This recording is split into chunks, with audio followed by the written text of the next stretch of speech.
மிக வேதனையாக இருக்கிறது. மரியாதைக்குரிய அமித்ஷா அவர்கள் கூட தனது பேட்டியில் சொல்லி இருக்கிறார்கள், ஒரு போதை தலைநகரமாக தமிழகம் மாறி வருகிறது என்று.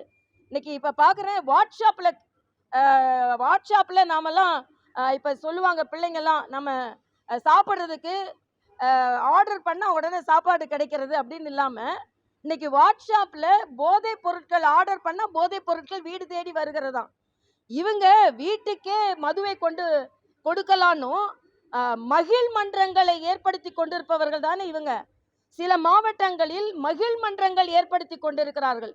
ஆக போதையின் பாதையில் செல்லாதீர்கள் செல்லாதீர்கள் என்று முதலமைச்சரை போதைக்கு பாதை அமைத்து கொடுத்து கொண்டிருக்கிறார். வேற எந்த மாநிலத்திலும் நடக்காத ஒன்று.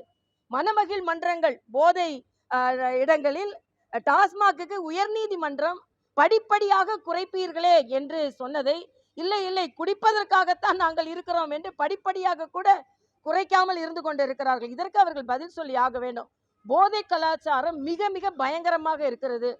அவர்கள் நிர்வாகியே போதை பொருள் கடத்துபவராக இருந்து கொண்டிருந்தார் என்பதுதான் நமது குற்றச்சாட்டு. அதனால் போதை இன்னும் அதிகமாக இரும்பு கரம் கொண்டு அடக்கப்பட வேண்டும் என்பது எனது கருத்து.